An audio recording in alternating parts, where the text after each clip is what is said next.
A missão integral descende da teologia da libertação? Não.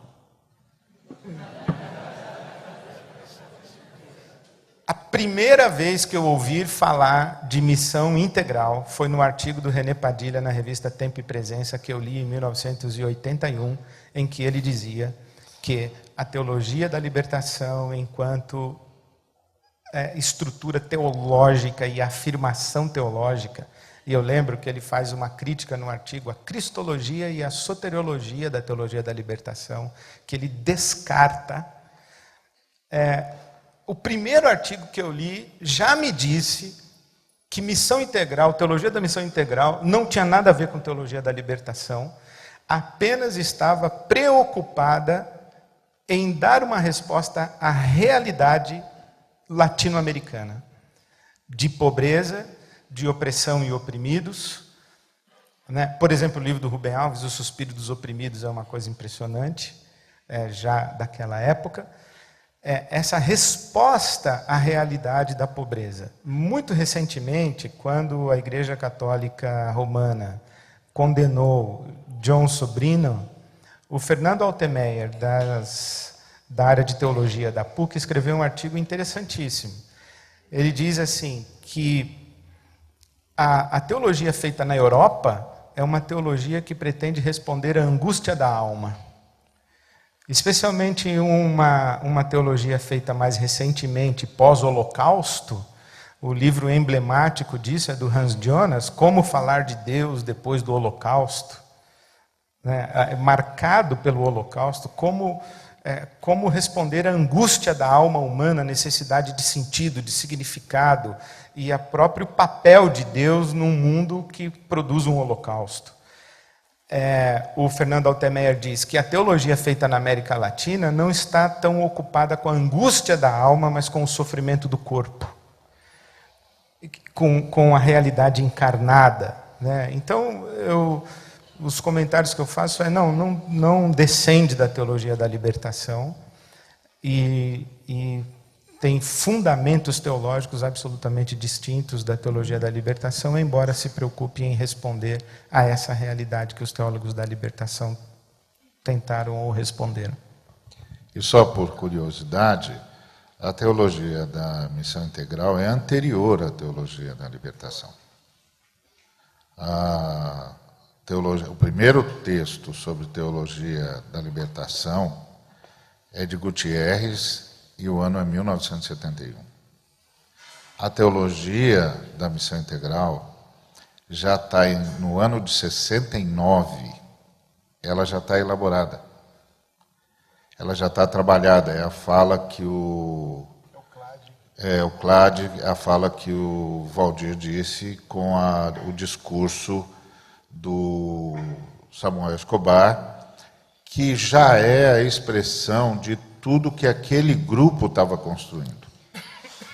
Então, tinha um grupo construindo uma reflexão, quando chega o Clade.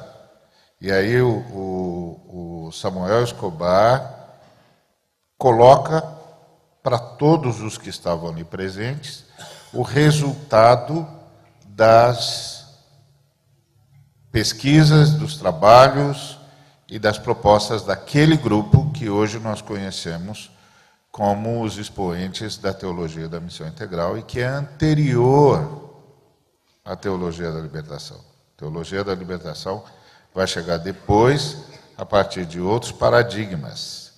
Porém, ambas enfrentam a mesma realidade, que é a realidade da injustiça e de como ela se manifesta na história. Essa turma, digamos assim, que a gente citou aqui, por exemplo, um nome que a gente não citou é Emílio Antônio Nunes, que Rolando Gutierrez, pastor batista no México.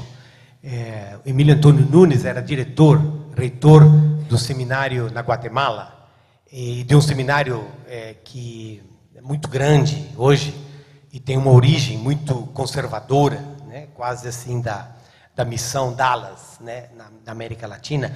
Então, essa ideia de que todo mundo na fraternidade teológica era tudo igual, não confere. Havia uma diversidade, havia uma conversa havia isso sim um jeito de fazer teologia, né? E assim, isso é importante na origem da missão integral. Eu acho que da mesma forma com a teologia da libertação. A teologia da libertação, ela tem desde uma expressão muito mais, digamos assim, protestante, quase evangélica, num Miguel Bonino, até caras que eram mais radicais em termos políticos, em termos da instrumentalização do político, né? Então, assim, é importante a gente não botar, não é tudo farinha do mesmo saco. A segunda coisa que eu queria dizer, eu acho que a gente podia, de repente, que vai trabalhar isso melhor na escola da missão integral, trabalhar diferentes momentos também, né? E eu acho que um primeiro momento foi um momento bastante crítico à teologia da libertação, e é o que você citou há pouco. Então você pode, Emílio Antônio Nunes, por exemplo, tem um clássico assim, crítico à teologia da libertação, e ele era mais crítico que outros dentro do grupo, né? Na sua origem, a teologia da libertação não era um referencial para a missão integral, havia uma postura muito crítica. Eu acho que houve um segundo momento, mais tarde, onde se percebeu a necessidade de estabelecer alguns vínculos de diálogo com algumas expressões da teologia da libertação. Então, por exemplo, um desses parceiros de diálogo foi exatamente o Miguel Bonino, onde se percebeu que haviam preocupações e haviam jeitos de fazer teologia que eram importantes também para uma vertente evangélica na América Latina. E esse foi um diálogo crítico, mas eu diria também que ele foi um diálogo frutífero. O que é que está na origem da teologia da libertação? Eu acho que, para mim, há muita legitimidade naquilo que está na origem da teologia da libertação, e uma das perguntas germinais da teologia da libertação é justamente olhando, e nesse sentido a teologia da libertação ela é fundamentalmente um fenômeno católico na América Latina. Ela nunca foi um movimento de base no mundo evangélico protestante, né? Mas foi essa revisão da própria história, né? E essa pergunta, por que é que a igreja está tão perto do poder, pensando na igreja católica, historicamente falando, e tão longe do povo? Por que é que o povo continua pobre, se nós nos dizemos um continente cristão? O que é que Deus tem a ver com essa realidade de pobreza, e o que é que Deus está dizendo hoje para esses pobres? Algumas dessas perguntas levaram as pessoas, os teólogos, a rever a sua própria teologia. E fazendo ponte com o que você falou no início, não é, Ed? Dizendo, mas gente, essa nossa teologia que nós importamos da Europa, essa nossa teologia que é fundamentalmente cerebral e abstrata, que é conceitual, que é propositiva, filosófica nesse sentido, que tem na filosofia a sua mediação por excelência com a teologia, essa teologia de repente não tem dado as respostas dessa teologia, não mudam a nossa realidade. O nosso povo continua pobre, a nossa realidade continua sendo de injustiça, e as nossas casas, os nossos casas pastorais, é uma forma de dizer, estão perto do poder. Nós precisamos rever isso. E eu acho que o grande esforço da teologia da libertação foi justamente rever isso. A forma como esse rever isso foi feita, certamente sofreu uma crítica desde uma perspectiva evangélica. Não é? Mas o que eu acho que o que soou bem para, digamos assim, para nós da missão integral, foi dizer, mas gente, eu acho que as perguntas que eles estão fazendo são legítimas, são importantes, são necessárias.